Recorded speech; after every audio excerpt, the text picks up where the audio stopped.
All right. Good morning, good afternoon, good evening, and good night, wherever you are. I hope you're good. I hope you're healthy. I hope you're wealthy. I hope you're safe. Let's go ahead and talk some crypto. All right. First, let me start off by saying that I'm not expecting this to be a very long live video. Maybe another, maybe 15, 20 minutes, somewhere in that range. But I do want to take some time to go ahead and discuss what we're seeing going on with social media surrounding crypto. So we'll kind of just very briefly dive in and talk about that.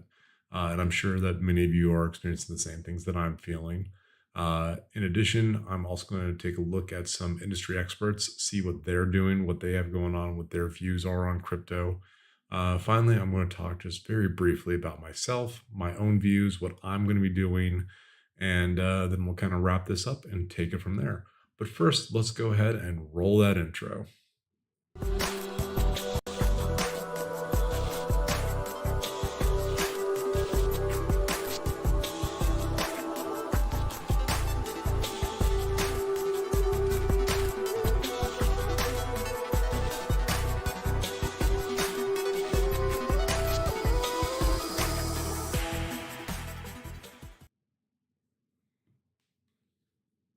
All right, there we go.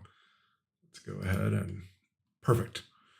All right, first things first, let's take a quick look at Twitter here and kind of see what the Twitterverse has to say about some things. I was kind of scrolling through my Twitter feed, just taking a look at this. And first of all, I love this quick little short about photos here.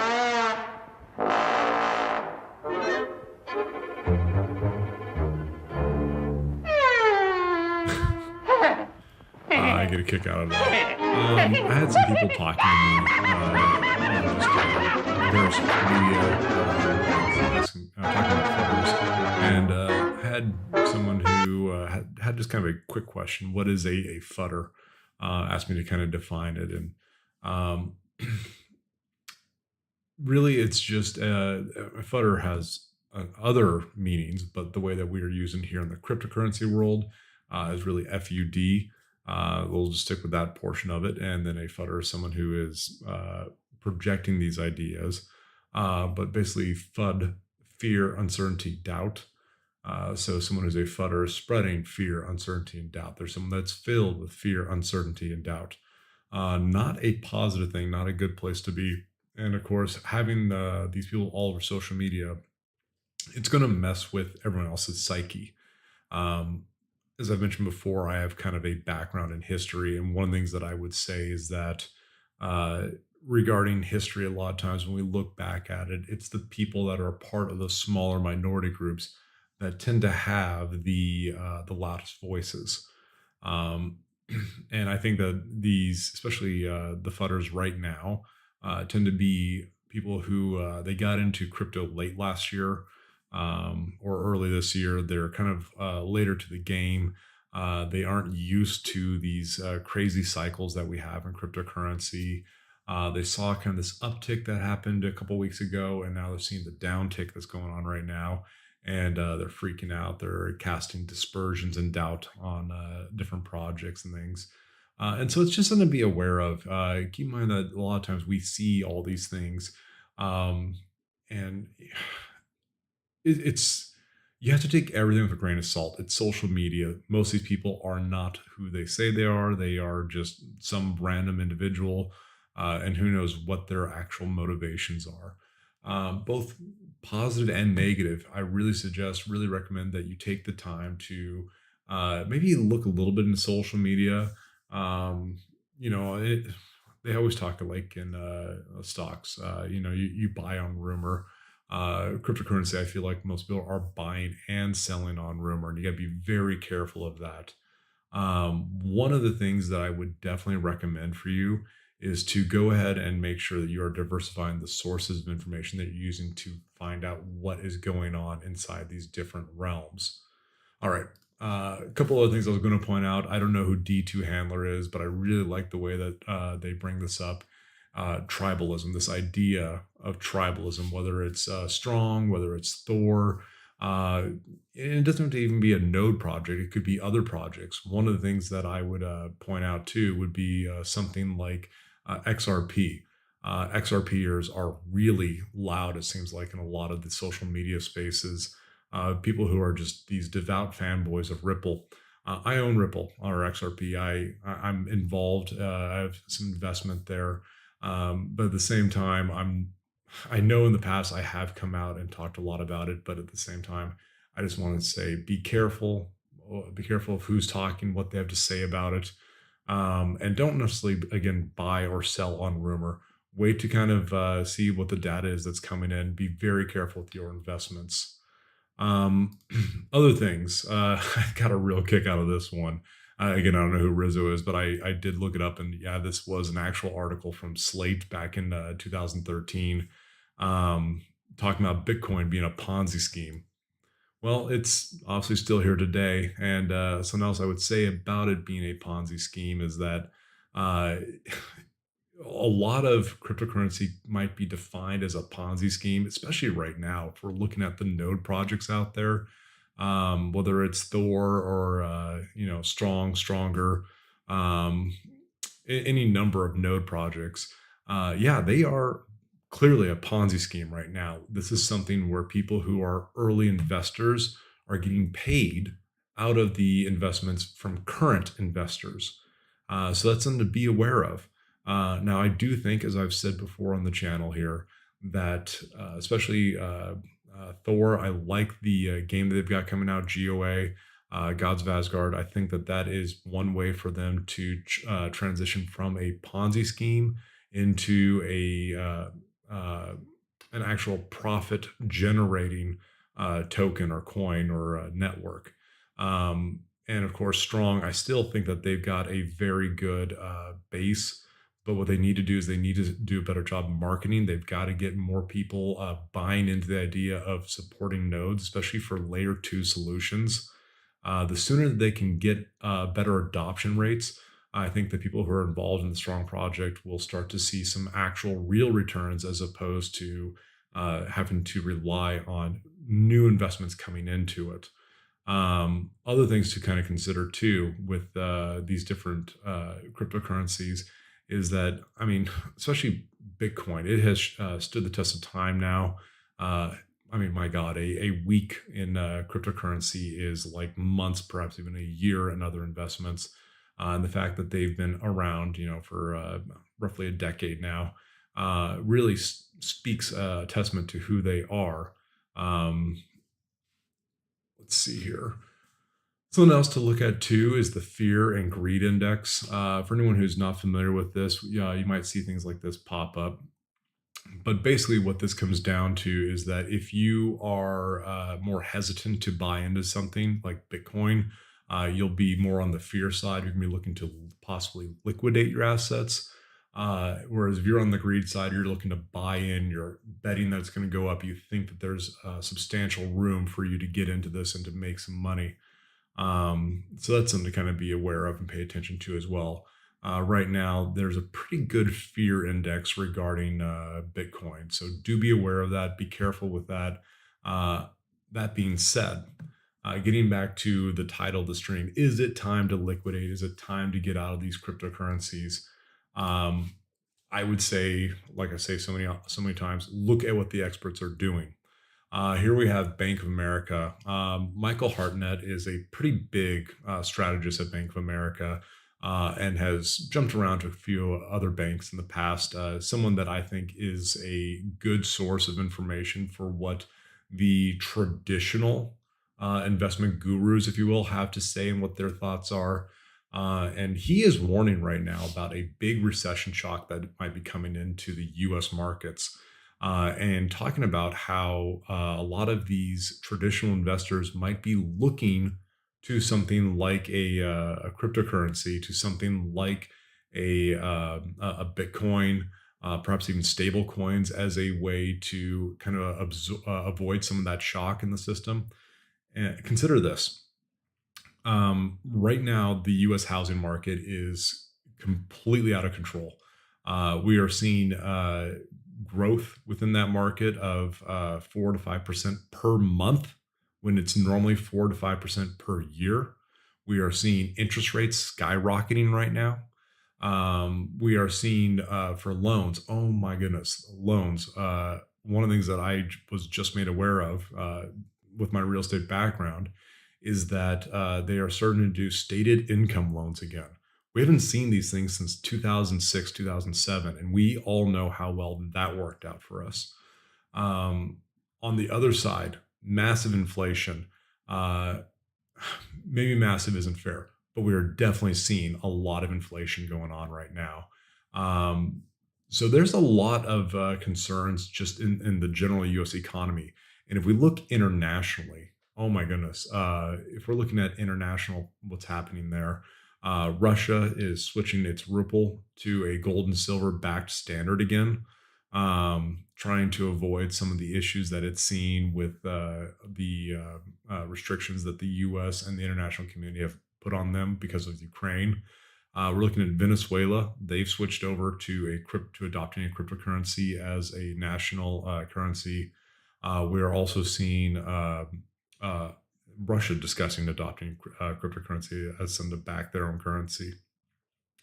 Many nations are starting to lose faith in the US dollar as a way to go ahead and back their currencies. So there's a lot of things to be concerned about. There's a lot of things to consider what is happening inside all currencies globally. So yeah, Michael Hartnett is talking about this and looking at this saying, you know what, maybe we need to start advising our people to start paying attention to um, non-traditional investments. Uh, so again, looking at crypto markets and what's going on there. Other big news: Coinbase.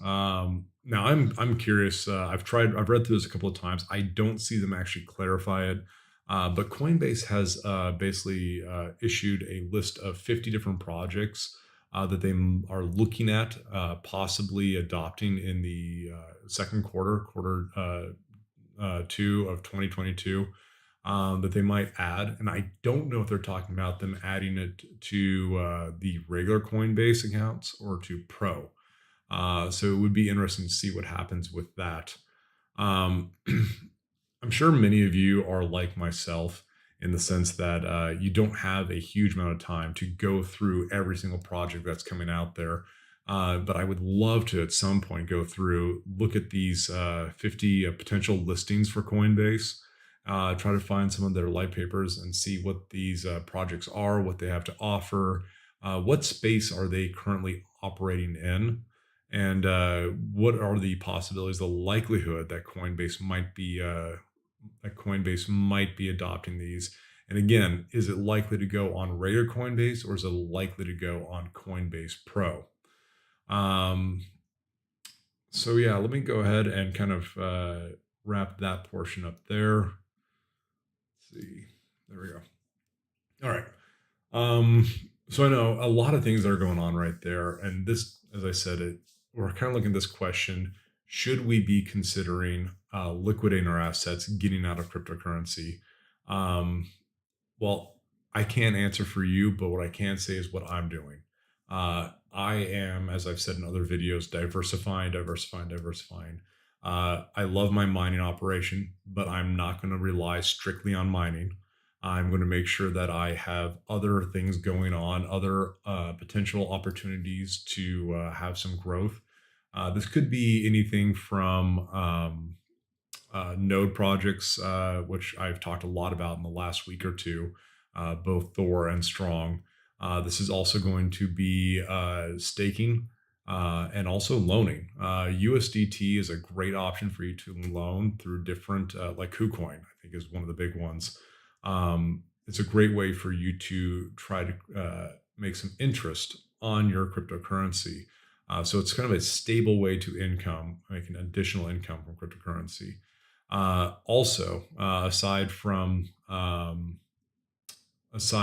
staking, mining nodes, AI bots. I think I'm going to have to do a video about this. I've talked about it a couple of times in the past.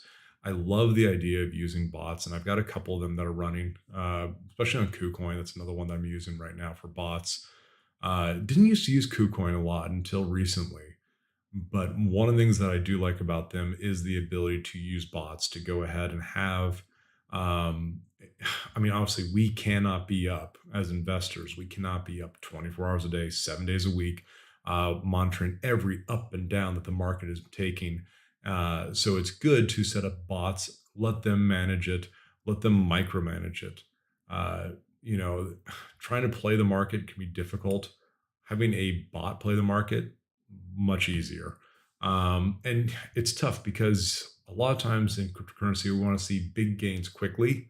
And when you have bots that are buying and selling on every little nickel and dime change, uh, you're not going to see very fast turnovers. But at the same time, from my own experience, I'm looking at, in addition to the regular growth of the token, anywhere from another 7 to 10, maybe even 11, 12% growth. Again, in addition to the growth that the token is already achieving. So that's something else to kind of keep in mind and think about. I still think that we, as crypto traders and people who love cryptocurrency, we need to also look at traditional things. We need to look at traditional investments. For myself, I'm still going to be, using index funds, bonds, not as much, but occasionally, mutual funds, stocks. My gosh, I love what Tesla's been doing. Boy, January was kind of a rough month, but really since January, it's been fun being in Tesla. And of course, who doesn't love following Elon Musk and just seeing what kind of crazy things he's going to come out with?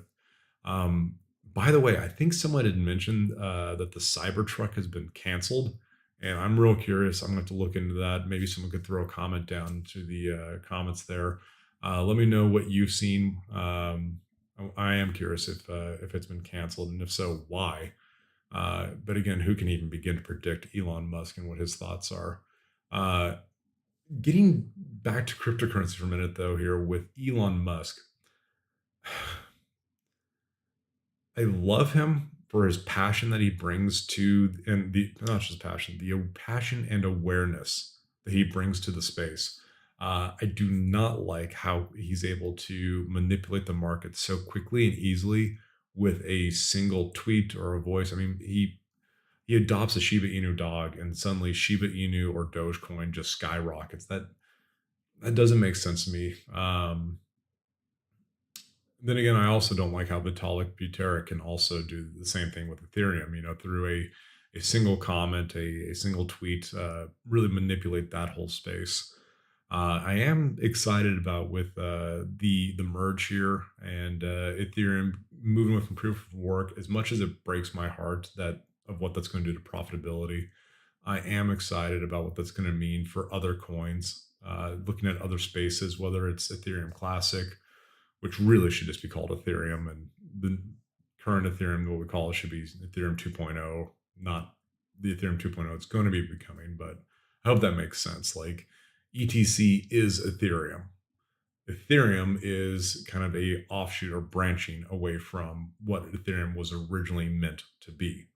Um, so yeah, anyways, it will be interesting to see what this does for other tokens and other networks as we try to figure out where all that mining power is going to go and where all that space goes. Um, but yeah, it's as much as these fudders are pissing me off, as much as the voices seem to be loud inside social media spaces, I would encourage you to go ahead and not let it manipulate your views. Again, it's like I said in the beginning, people oftentimes they buy and sell on rumor in cryptocurrency, and that's not always to our benefit. We need to be wary of that, and hopefully we can make some better decisions moving forward. All right. If anyone has a question, please hit me up in the stream here. Let me know real quick. Otherwise, I'll probably be signing off here in just a minute.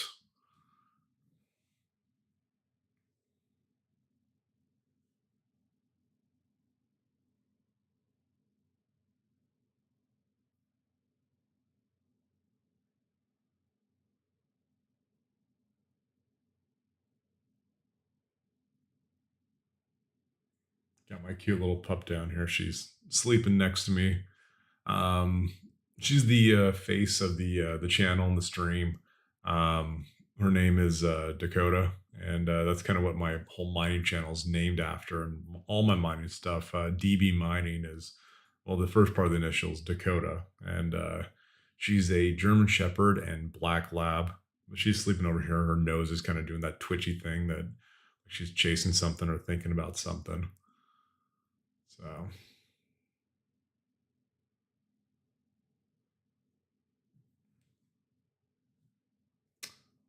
what are your thoughts on STR and GR? Um, Yeah, I've already talked a lot about it. I did a whole thing, a video recently on strong and stronger. I've still got a good feeling about it. I think it's going to go places. Um, the concern with all the node projects is, again, these are currently Ponzi schemes. And until, again, something happens to change that, until we see the adoption of it, say, strong or stronger for what it was intended to be, especially on layer two applications for Ethereum, they need nodes. A lot of people don't understand the security that nodes bring, and these layer two applications, they need nodes. They need to invest in nodes. So it would be good to see more and more projects starting to adopt it. And I don't know why they haven't. I think it's a very financially feasible thing for them to do, and for people who are invested in Strong to have a good return without it really having much an effect on the bottom line of those layer two solutions. Of course, other networks like Avalanche, AVAX have things like Thor. And I've already talked about that earlier in the stream here. I think that Thor is a solid project. Uh, Let me rephrase that. Neither Thor or Strong are currently solid projects. They're both having the potential to become solid projects. It just depends on the adoption of different things. Like, again, with Thor, you have the GOA, Gods of Asgard game that's coming out on, I still think it's May 1st. But yeah, I think there's a lot of potential there for that. All right. I'm going to go ahead and wrap the stream here. Please do feel free to comment on once the video posts as well. I do try to get back to all the comments in a reasonable amount of time. I am enjoying the experience right now, seeing that the channel is starting to grow, gain a little bit of traction. We're getting some views, starting to get a couple dozen subscribers, and that's very exciting. Speaking of which, please do make sure click on the cards. Make sure you like or subscribe. I don't know where the thing is, wherever it is. Please make sure you like and subscribe. Check out some of my other videos, or some other video that's, is it this side? I think it's this side. Some other video that gets recommended to you. Otherwise, I will talk to you later. Thank you all again. I wish you the best of nights, best of days, wherever you're at. Good morning, good afternoon, good evening, good night, whatever it is. I'll talk to you later.